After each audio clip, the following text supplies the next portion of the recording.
सिख प्रगति front की तरफ से की जा रही है। आज से ठीक 24 अप्रैल 2024 को पार्लियामेंट के इलेक्शन से वोटिंग से 2 दिन पहले हमने एक प्रेस कॉन्फ्रेंस की थी, जिसमें रूलिंग पार्टी को यह कहा था कि इस बार तो हम लोगों को मना नहीं करेंगे वोट डालो ना डालो, लेकिन अभी 3-4 महीने का वक्त है असेंबली के इलेक्शन में। उससे पहले आप सिखों की जो मुद्दे हैं उनको हल करने की कोशिश कीजिए, वरना हमें मजबूर होकर अपने लोगों को कहना पड़ेगा कि रूलिंग डिस्पेंसेशन जो बीजेपी रही है इसको वोट मत कीजिए। मैं बड़े अफसोस के साथ कहता हूं कि 4.5 महीने गुजर जाने के बाद भी आज से कुछ दिन पहले बीजेपी वाले हमारे पास भी आए, जिसमें नरेंद्र सिंह जी जो आरसपुरा से कैंडिडेट हैं वो भी आए, देवेंद्र सिंह जी राणा भी आए, प्रिया सेठी जी आए और काफी सीनियर लोग आए ये पूछने के लिए कि आपके मुद्दे क्या हैं। पहले तो हमें अफसोस हुआ कि आज 10 साल गुजर जाने के बाद अभी भी आज को आपको हमारे मुद्दों का नहीं पता। चलो खैर मुद्दे देखें। उसके बावजूद मुद्दे सुनने के बाद भी कोई भी डिमांड हमारी इस मैनिफेस्टो में नहीं डाली गई। मैं बताऊंगा सबसे पहले जो गुस्ताखी इस मैनिफेस्टो में है, यह बीजेपी का संकल्प पत्र, वो पार्टी जो ये कह के आई थी सबका साथ, सबका विश्वास और सबका साथ विश्वास। तो इस पार्टी के मैनिफेस्टो टीम का गठन किया गया, ये राइट साइड पे लिखा है। इस मैनिफेस्टो टीम में 11 लोग रखे गए। हेड निर्मल सिंह जी ने किया, जिसमें 4 लोग, इसमें 11 मेंबर टीम है। हिंदू 3 थे, मुस्लिम 4 थे, पंडित 2 मेंबर थे, राजपूत 2 मेंबर था, सिख मेंबर इसमें नहीं लिया गया। आज इस नरेंद्र सिंह जी की वजह से वोट मांग रहे हैं। कम से कम उनको तो मेंबर बनाते कमेटी का, उनको पता होता मेरी कौम की कौन सी डिमांड है वो भी रखते, उनको मेंबर नहीं बनाया गया। बिल्कुल सिखों को कंसिडर नहीं किया गया। पंडितों की पॉपुलेशन कितनी है, सिखों से कहीं कम है, उनके 2 मेंबर रखे गए मैनिफेस्टो कमेटी में, लेकिन सिखों का कोई मेंबर नहीं रखा गया। यहीं से पता चलता है कि अगले पेजों में क्या आप एक्सपेक्ट करते हैं। इसमें 20 पॉइंट जो उन्होंने अपने हासिल किए, जो अचीवमेंट्स की उपलब्धियां थी वो जिक्र किया। उसके बाद 25 संकल्प उन्होंने जारी किए। भाई हमारे जो कमिटमेंट है आगे हम ये करेंगे, 25 पॉइंट उन्होंने दिए। इस 25 में से मैं हमारे जो वीर भारतीय जनता पार्टी में काम करते हैं, बड़े अच्छे हैं, कौम का दर्द भी रखते हैं, मैं उनसे पूछता हूं, मुझे तो इसमें सिख नाम का कोई लफ्ज 25 में नहीं मिला। अगर आपको कहीं मिले तो हमें बता देना कि 25 कमिटमेंट में सिखों का जिक्र कहां पर है। हमारे 25 में से कहीं भी जिक्र नहीं। हाँ, एक जगह जिक्र आया, वो अंडर कंपल्शन, क्योंकि 42 पेज पे अंडर कंपल्शन आप देखिए पूरी एक कम्युनिटी को पूरा पेज डेडिकेट किया गया कश्मीरी पंडितों को। हमें कोई इतराज नहीं, किसी भी सेक्शन ऑफ सोसाइटी को कुछ भी आप दे दो। तो ये पंडित के लिए जब इन्होंने जिक्र किया, अब मजबूरी पंडितों के साथ विस्थापितों में सिखों का नाम भी लिखना पड़ा, लेकिन जो हमारे बेसिक ग्रीवेंसेस थे इन्होंने उसमें जिक्र नहीं किया। अब मैं बात करूं मुद्दे की। हमारे मुद्दे जो प्रधानमंत्री जी से लेकर एलजी साहब से लेकर हर शख्स के पास हमारे मुद्दे पिछले 10 सालों में पहुंचे। यहां पर सरकार बीजेपी की रही 10 साल से, और एलजी साहब 2020 से एलजी साहब यहां पर। मैं इनसे पूछना चाहता हूं कि हमारी सबसे बड़ी एक डिमांड थी पॉलिटिकल रिजर्वेशन। आपने SC ST OBC पहाड़ी गुजर और पंडित को 2 सीटें नॉमिनेशन असेंबली के लिए दे दी। सिखों का क्या गुनाह था? पंडितों ने सफर किया, नो डाउट, पंडित मारे गए, उन्होंने सफर किया। सिख अगर 327 पंडित मारा गया, 215 के करीब कश्मीर में सिख भी मारे गए, उनका क्या कसूर था? कहां सबका साथ सबका विश्वास की बात करते हो? पॉलिटिकल रिजर्वेशन की हमारी बड़ी पुरानी डिमांड थी, बिल्कुल किसी ने उसका जिक्र नहीं किया। ऐसा 425 कश्मीर में जो नॉन माइग्रेंट थे उस कोटे में सिखों का बाहर किया गया, आपने मैनिफेस्टो में उनका जिक्र क्यों नहीं किया?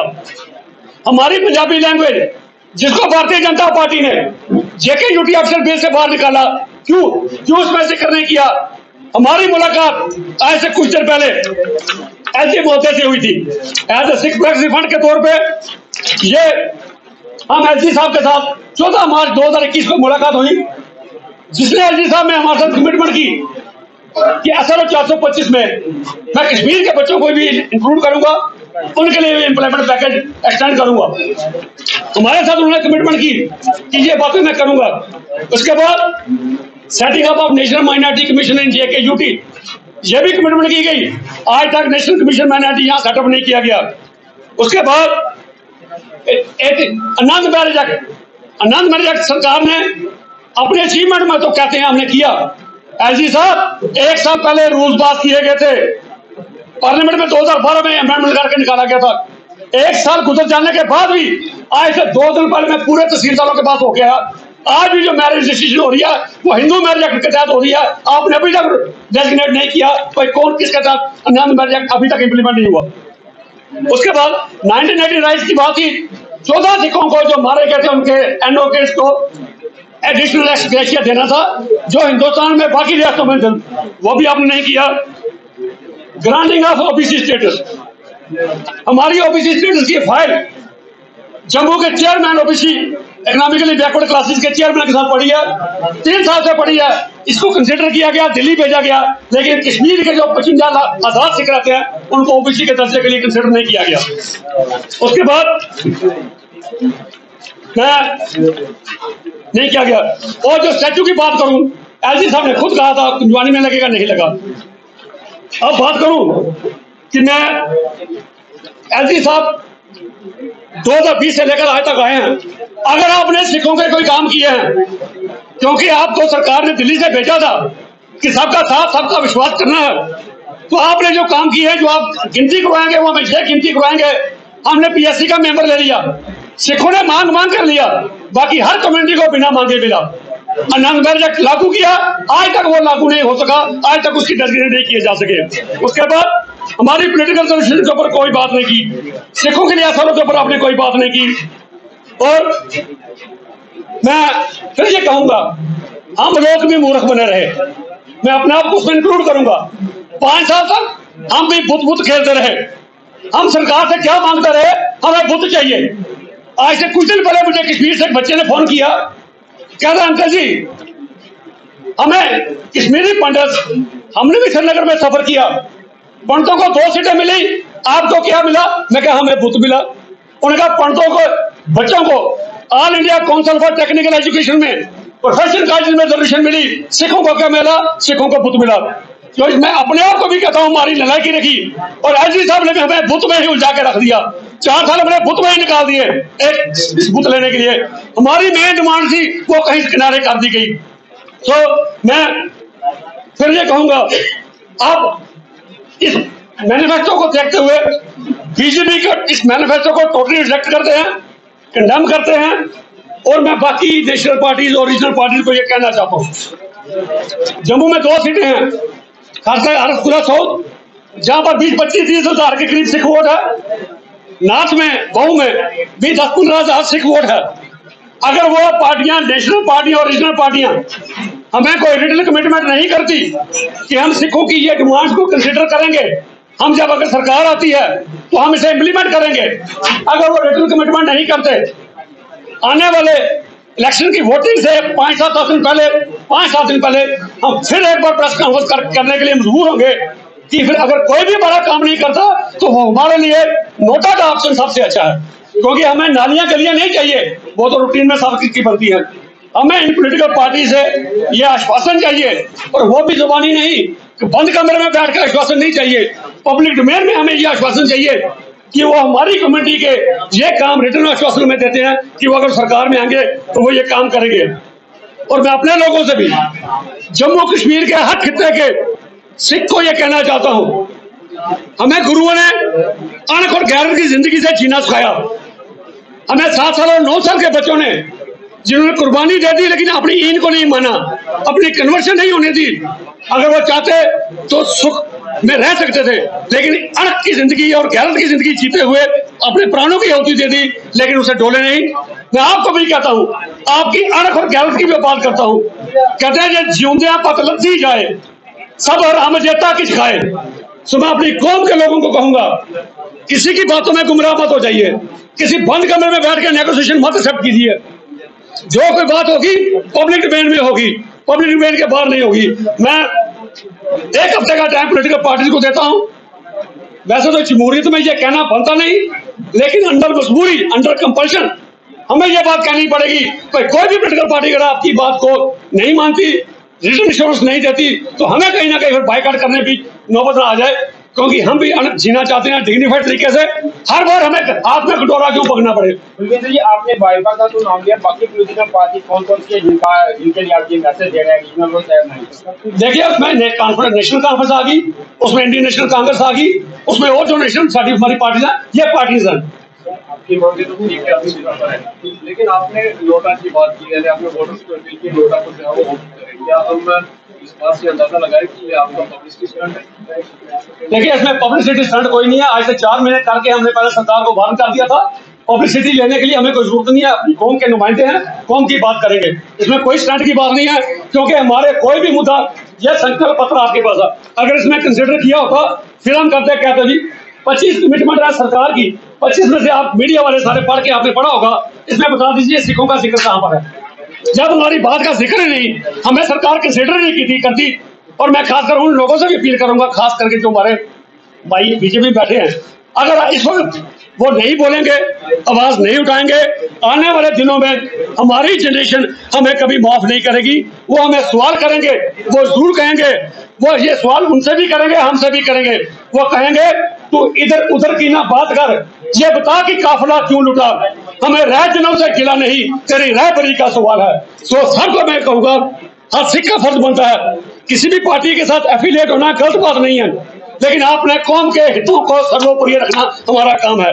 एक बड़ा इंपॉर्टेंट सवाल है, 254 ਦਾ ਜਿਹੜਾ ਇਸ ਵੇਲੇ ਨੋਟਿਸ ਨਿਕਲਿਆ ਸੀ, ਜਿਸ ਵਿੱਚ ਸਰਕਾਰ ਨੇ ਆਖਿਆ ਕਿ ਮਾਲਿਕਾਨਾ ਹੱਕ ਜਿਹੜੇ ਨੇ ਉਹਨਾਂ ਨੂੰ ਦਿੱਤੇ ਜਾਣਗੇ। ਉਹਦੇ ਵਿੱਚ ਕਈ ਸਿੱਖ ਵੀ ਹਨ ਜਿਨ੍ਹਾਂ ਨੂੰ ਉਹ ਹੱਕ ਮਿਲ ਰਹੇ ਨੇ। ਪਲੱਸ ਦੂਸਰੀ ਗੱਲ ਕਿ ਇੱਕ ਕਮੇਟੀ ਜਿਹੜੀ ਹੈ ਐਲਜੀ ਸਾਹਿਬ ਕਨੇ ਮਿਲਣ ਗਈ ਹੈ, ਸਿੱਖ ਦੀ ਕਮੇਟੀ ਹੈਗੀ ਹੈ, ਉਹਨਾਂ ਕਨੇ ਐਲਜੀ ਸਾਹਿਬ ਨੇ ਵਾਅਦਾ ਕੀਤਾ ਕਿ ਪੰਜਾਬੀ ਨੂੰ ਅਸੀਂ ਸਿਲੇਬਸ ਦੇ ਵਿੱਚ ਜਿਹੜਾ ਹੈ ਅਸੀਂ ਐਡ ਆਨ ਕਰ ਰਹੇ ਹਾਂ ਤੇ ਪੰਜਾਬੀ ਆਉਣ ਵਾਲੇ ਦਿਨਾਂ 'ਚ ਸਕੂਲਾਂ 'ਚ ਜਿਹੜੀ ਆ ਉਹ ਪੜ੍ਹਾਈ ਜਾਏਗੀ। ਤੁਹਾਨੂੰ ਕੀ ਲੱਗ ਰਿਹਾ ਹੈ ਕਿ ਇਹ ਜਿਹੜੀ ਦੋ ਵੰਡ ਜਿਹੜਾ ਹੈ, ਤੁਸੀਂ ਕਹਿ ਰਹੇ ਹੋ ਕਿ ਕੁਝ ਉਹ ਕਹਿ ਰਹੇ ਨੇ ਕਿ ਸਾਨੂੰ ਸਰਕਾਰ ਨੇ ਸਪੋਰਟ ਕੀਤੀ ਹੈ, ਸਾਨੂੰ ਸਰਕਾਰ ਨੂੰ ਇਲੈਕਸ਼ਨਾਂ 'ਚ ਵੀ ਸਪੋਰਟ ਕਰਨੀ ਚਾਹੀਦੀ, ਤੁਸੀਂ ਕਹਿ ਰਹੇ ਹੋ ਕਿ ਸਾਡੀ ਮੰਗਾਂ ਨਹੀਂ ਮੰਗੀਆਂ, ਸਾਨੂੰ ਸਰਕਾਰ ਨੂੰ ਸਪੋਰਟ ਨਹੀਂ ਕਰਨੀ। ਜੀ ਮੈਂ ਵਾਈਟ ਪੇਪਰ ਮੈਂ ਬਲੈਕ ਐਂਡ ਵਾਈਟ ਦੱਸ ਰਿਹਾ ਤੁਹਾਨੂੰ, ਇਹ ਐਲਜੀ ਸਾਹਿਬ ਨੇ ਕਮਿਟਮੈਂਟ ਕੀਤੀ ਸਾਡਾ ਮਾਰਚ 21 ਤੋਂ ਲੈ ਕੇ ਅੱਜ ਤੱਕ SRO 425 ਕਿੰਨੀਆਂ ਪੋਸਟਾਂ ਕੱਢੀਆਂ ਐਲਜੀ ਸਾਹਿਬ ਨੇ ਸਾਨੂੰ ਦਿੱਤਾ ਕੀ ਹੈ। ਜਿਸ 254 ਸੀਟ ਦੀ ਤੁਸੀਂ ਗੱਲ ਕਰ ਰਹੇ ਹੋ, ਮੈਂ ਕਿਸੇ ਪਾਰਟੀ ਨੂੰ ਕ੍ਰਿਟਿਸਾਈਜ਼ ਨਹੀਂ ਕਰਦਾ, ਕਿਸੇ ਵੀਰ ਨੂੰ ਕ੍ਰਿਟਿਸਾਈਜ਼ ਨਹੀਂ ਕਰਦਾ। ਸਾਡੇ ਕੋਲ ਮਾਲਕਾਨਾ ਹਕੂਕ ਸਨ, ਸਾਡੇ ਨਾਲ ਦੇ 15 ਲੋਕੀ ਆਸੇ ਜਿਨ੍ਹਾਂ ਨੂੰ ਜ਼ਮੀਨਾਂ ਲਾਟ ਹੋਈਆਂ ਕਢੂਏ, ਸਭ ਦੇ ਸਭ ਕਲੋਨੀਆਂ ਬਣਾ ਕੇ ਵੇਚ ਕੇ ਆ ਗਏ। ਹੁਣ ਕਹਿੰਦਾ ਮਾਲਕਾਨਾ ਹਕੂਕ ਨਹੀਂ ਸਨ, ਬਿਲਕੁਲ मालकाना हकूक सन। कुछ इशू होने मैं कह नहीं सकता, पर एक मैं फिर क्लियर करता, साडा ये मुद्दा बिल्कुल नहीं है कोई जाके मिले तो मुबारक है, हर कोई सिख कौम का दर्द रखता उन्होंने मिलने यही है। लेकिन मेरे को जो क्लैरिफिकेशन पूछोगे मेरा जवाब देंगे। एलजी साहब ने जो काम किया सर, PSC का मेंबर SC गया, ST गया, मुस्लिम गया, हिंदू गया, सारे क्या उन्होंने कदे प्रोटेस्ट किए, सानू प्रोटेस्ट करके क्यों रखवाना पिया, हर बार सानू कोई चीज मांग के लैनी पे, सरकार खुद क्यों ना देवे। सरकार अपनी 4 साल हो गए एलजी साहब ਤੁਹਾਨੂੰ ਪੁੱਛਣਾ ਪੰਜਾਬੀ ਦੀ ਪ੍ਰਮੋਸ਼ਨ ਲਈ ਤੁਸੀਂ ਕੀ ਕੀਤਾ। 4 ਸਾਲ ਦੇ ਸਾਡੇ ਟੀਚਰ ਵੈਕੈਂਟ ਪੋਜੀਸ਼ਨਾਂ ਸਾਡੀਆਂ, ਤੁਸੀਂ ਵੈਕੈਂਟ 30 ਪੋਜੀਸ਼ਨਾਂ ਸਾਡੀਆਂ ਤੁਸੀਂ ਉਹ ਨਹੀਂ ਫਿਲ ਕਰ ਸਕੇ, ਕਿੰਨਾ ਸਮਾਂ ਲੱਗੇਗਾ। ਅਗਰ 30 ਸੀਟਾਂ ਨੂੰ ਵੈਕੈਂਟ ਫੁੱਲ ਕਰਨਾ ਸੇ ਤੁਹਾਨੂੰ 4 ਸਾਲ ਘੱਟ ਹੋਰ ਕਿੰਨਾ ਸਮਾਂ ਚਾਹੀਦਾ। ਕਿਸ ਸਾਡੇ ਬੱਚੇ ਤੁਸੀਂ SRO ਤੱਕ ਕਿਉਂ ਨਹੀਂ ਪੋਸਟਾਂ ਕੱਢੀਆਂ, ਤੁਸੀਂ ਕਮਿਟਮੈਂਟ ਕੀਤੀ ਸਾਡਾ, ਤੁਸੀਂ ਪੋਸਟਾਂ ਕਿਉਂ ਨਹੀਂ ਕੱਢੀਆਂ तो कौम को गुमराह करने की कोशिश ना करो। 1 हफ्ते का समय मांगा आपने, उसके बाद अगर आपकी क्या देखिए जी, हमारी लोगों को अवेयर करना हमारा काम है। लोगों को अब कोई यहाँ से इलेक्ट्रिक वायर जाती है ना, आदमी कहता है इसमें करंट है, लोगों को अवेयर किया जाता है इसमें करंट है, इसको हाथ मत लगाना। अगर आगे कोई लगाता है उसकी अपनी मर्जी है, हम सिर्फ सुझाव दे सकते हैं और लॉजिक पे बात कर सकते हैं। भाई हमारे ये मुद्दे थे, सरकार ने क्या कंसिडर किए। हर सिख को मैं ये कहता हूँ, ये ऑनलाइन अवेलेबल है, अगर मैं कोई झूठ बोल रहा हूँ तो मेरा कोई पब्लिसिटी स्टंट होगा। ये पढ़ लीजिए, सारा पढ़ने की जरूरत नहीं, पहले 4-5 पेज पढ़ लीजिए, आपको पता चल जाएगा कि संकल्प पत्र में सिखों के लिए क्या है। बाकी एलजी साहब ने जो दिया सामने मैं आपको बता दिया। पब्लिक सर्विस कमीशन के मेंबर बाकियों के भी आए, अन्य मेरे एक्ट आज तक लागू नहीं हुआ, और ये LG's administration is under legal obligation to implement another marriage act, क्योंकि ये सब पास हो चुका है, कानून बन चुका है। हमें जो मेन इंपॉर्टेंट थी ओबीसी का दर्जा कश्मीरी सिखों को, SRO 425, पोलिटिकल रिजर्वेशन, ये चीजें हमारी इंपॉर्टेंट थी, जो हमें नहीं मिला। हमें भूत में उलझा के रख दिया, खाली फॉल्स प्रॉमिसेस करके एलजी साहब ने अपने 4 साल निकाल दिए, हमें कोई प्रोग्राम नहीं दिया। थैंक यू ਸਿੰਘ ਜੀ, ਤੁਹਾਡੇ ਨਾਲ ਇੱਕ ਸਵਾਲ ਹੈ ਕਿ ਡਿਸਟ੍ਰਿਕਟ ਦੁਆਰਾ ਪ੍ਰਬੰਧਕ ਕਮੇਟੀ ਦੇ ਚੋਣਾਂ ਹੋ ਗਈਆਂ ਤੇ ਤੁਹਾਨੂੰ ਸਿੱਖ ਵੋਟਾਂ ਦੀ ਅੱਜ ਇੱਕ ਪੱਤਰਕਾਰ ਵੀ ਜੋ ਕਿ ਅੰਮ੍ਰਿਤਧਾਰੀ ਹੈ ਉਹਨੂੰ ਮੈਂਡੇਟ ਦਿੱਤਾ ਗਿਆ ਪਾਰਟੀ ਦਾ ਕਿ ਅੱਜ ਡਿਸਟ੍ਰਿਕਟ ਦੁਆਰਾ ਪ੍ਰਬੰਧਕ ਕਮੇਟੀ ਦੇ ਨਾਤੇ ਉਮੀਦ ਪ੍ਰਦਾਨ ਹੋਣਾ ਹੈ ਕਿ ਤੁਹਾਡਾ ਇਹ ਫਰਜ਼ ਨਹੀਂ ਬਣਦਾ ਕਿ ਉਹਦੇ ਨਾਲ ਵੀ ਮੋਢੇ ਨਾਲ ਮੋਢਾ ਜੋੜ ਕੇ ਪੱਤਰਕਾਰ ਵੀਰ ਦੇ ਨਾਲ ਉਹਦੀ ਵੀ ਮਦਦ ਕੀਤੀ ਜਾਏ ਇਸ ਚੋਣਾਂ ਵਿੱਚ। ਵੀਰ ਜੀ, ਮੈਂ ਡਿਸਟ੍ਰਿਕਟ ਦੁਆਰਾ ਪ੍ਰਬੰਧਕ ਕਮੇਟੀ ਦੇ ਪਲੇਟਫਾਰਮ ਤੋਂ ਨਹੀਂ ਕਰ ਰਿਹਾ, ਬਿਲਕੁਲ ਤੁਹਾਨੂੰ ਕਲੀਅਰ ਕਰਾਂ, ਸਾਡਾ ਉੱਥੇ ਦਾ ਮੈਂਡੇਟ ਅਲੱਗ ਹੈ। ਇੱਥੇ ਐਜ਼ ਸਪੀਕਰ ਪ੍ਰਾਈਵੇਸੀ ਫੰਡ ਆ ਸਾਡੀ, ਸਾਰੇ ਸਾਡੇ ਕੋਲ ਕਲਚਰ ਤੋਂ ਸਾਰੇ ਸਾਡੀ ਟੀਮ ਬੜੀ ਦੇਰ ਸੇ ਕੰਮ ਕਰੀ ਹੈ। ਸਾਡਾ ਮਕਸਦ ਹੈ ਸਿੱਖ ਨੂੰ ਹੀ ਵੋਟ ਦੇਣਾ, ਸਿੱਖ ਨੂੰ ਪ੍ਰਾਇੋਰਟੀ ਦਿੱਤੀ ਜਾ ਸਕਦੀ ਹੈ, ਲੇਕਿਨ ਜਿਸ ਸਿੱਖ ਦੀ ਮੈਨੂੰ ਨਹੀਂ ਪਤਾ ਤੁਸੀਂ ਕਿਸ ਸਿੱਖ ਦਾ ਜ਼ਿਕਰ ਕੀਤਾ। ਅਗਰ ਬੀਜੇਪੀ ਕਾਰਨ ਸਾਡੇ ਹਰਪ੍ਰੀਤ ਸਿੰਘ ਪੱਤਰਕਾਰ ਵੀ ਖੜੇ ਨੇ ਇਸ ਵਕਤ ਜੇਡੀਯੂ ਵੱਡੇ ਪਿੰਡ ਜੇਡੀਯੂ ਪਾਰਟੀ ਵੀਰ ਜੀ, ਸਾਡੀ ਸਿੱਖ ਦੀ ਮਦਦ ਕਰਨੀ ਹੈ ਤਾਂ ਉੱਥੇ ਨਹੀਂ ਕਰਨੀ। ਵੀਰ ਜੀ ਬਿਲਕੁਲ ਅਸਾਂ ਸਿੱਖਾਂ ਦੀ ਮਦਦ ਕਰਨੀ ਹੈ, ਇੱਕ ਸਿੱਖ ਦੀ ਨਹੀਂ ਕਰਨੀ। ਮੈਂ ਤੁਸੀਂ ਸਿੱਖਾਂ ਦੀ ਮਦਦ ਕਰਨੀ ਹੈ, ਸਿੱਖ ਕੌਮ ਦੀ ਮਦਦ ਕਰਨੀ ਹੈ, ਇੰਡੀਵਿਜੂਅਲ ਸਿੱਖ ਦੀ ਨਹੀਂ ਕਰ ਸਕਦੇ। ਬਲਵਿੰਦਰ ਜੀ, ਆਖਰੀ ਸਵਾਲ ਮੈਂ ਤੁਹਾਡੇ ਕਰਨਾ ਚਾਹਾਂਗਾ, ਪ੍ਰੈਸ ਕਾਨਫਰੰਸ ਤੁਹਾਡੀ ਲੰਬੀ ਹੈ, ਹੋਰ ਵੀ ਲੋਕ ਵੇਟ ਕਰ ਰਹੇ ਨੇ। ਸਵਾਲ ਇਹ ਕਰਨਾ ਚਾਹਾਂਗਾ, ਪੰਜਾਬੀ ਲੈਂਗੁਏਜ ਨੂੰ ਅਜੇ ਵੀ ਅਨਆਫੀਸ਼ੀਅਲ ਦਾ ਦਰਜਾ ਜਿਹੜਾ ਦਿੱਤਾ ਗਿਆ 2020 ਤੋਂ ਜਿਹੜੀ ਆ ਪੰਜਾਬੀ ਲੈਂਗੁਏਜ ਅਨਆਫੀਸ਼ੀਅਲ ਹੈ। ਆਉਣ ਵਾਲੀ ਸਰਕਾਰ ਅਗਰ ਚੋਣਾਂ 'ਚ ਜਿੱਤ ਵੀ ਜਾਂਦੀ ਹੈ, ਜਿਸ ਨੂੰ ਬੀਜੇਪੀ, ਅਗਰ ਤੁਸੀਂ ਕਹਿ ਰਹੇ ਹੋ ਬੀਜੇਪੀ ਦੇ ਕਈ ਲੀਡਰ ਨੇ ਸਰਦਾਰ ਸਿੱਖ ਕੌਮ ਦੇ ਜਿਹੜੇ ਕਹਿੰਦੇ ਨੇ ਅਸੀਂ ਆਉਣ ਵਾਲੇ ਟਾਈਮ ਵਿੱਚ ਪੰਜਾਬੀ ਜਿਹੜੀ ਆ ਆਫੀਸ਼ੀਅਲ ਕਰਵਾਵਾਂਗੇ, ਲੇਕਿਨ ਅਗਰ ਉਹ ਆਫੀਸ਼ੀਅਲ ਨਹੀਂ ਹੋਏਗੀ ਤੇ ਆਉਣ ਵਾਲੀ ਜਿਹੜੀ ਸਾਡੀ ਪਨੀਰੀ ਹੈ ਉਹਨਾਂ ਦੀ ਪੰਜਾਬੀ ਦੇ ਜਿਹੜੇ ਅੱਜ ਵੀ ਜਿਹੜੇ ਬੱਚੇ ਨੇ ਯੂਨੀਵਰਸਿਟੀ ਦੇ ਅੰਦਰ ਉਹਨਾਂ ਨੂੰ ਜੌਬਸ ਨਹੀਂ ਮਿਲ ਪਾ ਰਹੀ ਹੈ। ਕੰਟਰੈਕਚੁਅਲ ਉੱਪਰ ਤੇ ਗੱਲ ਕੀਤੀ ਜਾ ਰਹੀ ਹੈ ਕਿ ਸਾਹਿਬ ਕਹਿ ਰਹੇ ਨੇ ਕੰਟਰੈਕਚੁਅਲ ਬੇਸ ਤੇ ਅਸੀਂ ਜਿਹੜਾ ਉਹਨਾਂ ਨੂੰ ਦੇਵਾਂਗੇ, ਲੇਕਿਨ ਉਹ ਪੱਕੇ ਕਦੋਂ ਹੋਣਗੇ? ਆਉਣ ਵਾਲੀ ਪਨੀਰੀ ਪੰਜਾਬੀ ਨਾਲ ਜੁੜੇਗੀ ਕਦੋਂ? ਜੀ ਜੇ ਤੇ ਬੀਜੇਪੀ ਵਾਲੇ ਮੇਰੇ ਉਹ ਵੀਰ ਜਿਹੜੇ ਸਿੱਖ ਵੀਰ ਅਗਰ ਬੀਜੇਪੀ ਚ ਕਹਿੰਦੇ ਹਨ ਅਸੀਂ ਪੰਜਾਬੀ ਨੂੰ ਕਰਾਂਗੇ ਤੇ ਕਮ ਸੇ ਕਮ ਪਹਿਲੇ 15 ਲੱਖ ਦੀ ਗੱਲ ਕੀਤੀ ਤੇ ਬਾਅਦ ਚੋਂ ਅਮਿਤ ਸ਼ਾਹ ਜੀ ਨੇ ਕਹਿਣ ਲੱਗਾ ਇਹ जुमला होता है, सियासी जुमले होते हैं। चल जुमला अगर 25 अपनी कमिटमेंट ਦੇ ਵਿੱਚ ਕਮ ਸੇ ਕਮ ਪਾ ਸਕਦੇ ਸੀ, ਪਰ ਅਸੀਂ ਪੰਜਾਬੀ ਨੂੰ ਲਿਆਵਾਂਗੇ, ਬਿਲਕੁਲ ਉਹਨਾਂ ਨੇ ਨਹੀਂ ਪਾਇਆ। ਚਾਹੇ ਸਾਡਾ ਵੀਰ ਕੋਈ ਨਿਊਜ਼ ਲੈ ਕੇ ਕਹਿ ਦੇ ਅਸੀਂ ਪਾਵਾਂਗੇ। ਮੇਰੇ ਵੀਰ ਜੀ, ਤੁਹਾਨੂੰ ਉਹਨਾਂ ਨੇ ਪ੍ਰਾਇੋਰਟੀ ਨਹੀਂ ਦਿੱਤੀ ਸਿੱਖਾਂ ਨੂੰ। ਸਾਡੇ ਜੋ ਸਿੱਖ ਬੀਜੇਪੀ ਵਿੱਚ ਨਾ ਉਹ ਵੀ ਦਰਦ ਰੱਖਦੇ ਹਨ, ਉਹ ਵੀ ਪਰੇਸ਼ਾਨ ਹਨ, ਪਰ ਸਾਡੀ ਵੀ ਨਹੀਂ ਸੁਣੀ ਜਾਂਦੀ। ਉਹਨਾਂ ਦੀਆਂ ਮਜਬੂਰੀਆਂ ਹੋਣਗੀਆਂ, ਉਹ ਪਾਰਟੀ ਦੇ ਖਿਲਾਫ ਨਹੀਂ ਬੋਲ ਸਕਣ, ਲੇਕਿਨ ਸਾਡੀ ਕੋਈ ਮਜਬੂਰੀ ਨਹੀਂ। ਪੰਜਾਬੀ ਦੀ ਪ੍ਰਮੋਸ਼ਨ ਦੇ ਲਈ ਕੋਈ ਵੀ ਕੰਮ ਨਹੀਂ ਕੀਤਾ ਗਿਆ। ਅੱਜ ਤੋਂ 15 ਦਿਨ ਪਹਿਲੇ ਅਸੀਂ ਅਲੋਕ ਕੁਮਾਰ ਜੀ ਨੂੰ ਡਿਸਟ੍ਰਿਕਟ ਕਮੇਟੀ ਦੀ ਤਰਫੋਂ ਜਾ ਕੇ ਬਹੁਤ ਵੱਡਾ ਮੈਨੀਫੈਸਟੋ ਦਿੱਤਾ, ਔਰ ਮੈਂ ਮੁਬਾਰਕਬਾਦ ਦਿੰਦਾ ਅਲੋਕ ਕੁਮਾਰ ਜੀ ਨੂੰ। ਉਹਨਾਂ ਨੇ ਗੱਲ ਨੂੰ ਸੁਣਿਆ, ਉਹਨੇ ਕਿਹਾ ਤੁਸੀਂ ਡਿਟੇਲ ਬਣਾ ਕੇ ਦਿਓ। ਅਸੀਂ school wise institution wise detail ਦਿੱਤੀ ਹੈ, ਕਿਤੇ ਕਿਤੇ ਛੱਡ ਰਿਹਾ, ਕਿਤੇ ਕਿਤੇ ਬੱਚੇ ਪੜ੍ਹਨ ਲਈ ਆ ਸਕਦੇ ਹਨ, ਕਿਤੇ ਕਿਤੇ ਟੀਚਰਾਂ ਦੀ ਸੈਕਸ਼ਨ ਖਾਲੀ ਪਈ ਦੀ ਹੈ। तो कल कितियां तो सरकार जो काम साडा अगर LG साहब चाहना चीफ सेक्रेटरी को बुला के उसी तरह कह सकते मुझे ये 2-3 4 दिन 5 दिन में ये काम चाहिए, लेकिन ऐसा नहीं होगा। सानू हर गल 5-5 साल लगाए जाते हैं, तो साडा टाइम जाया।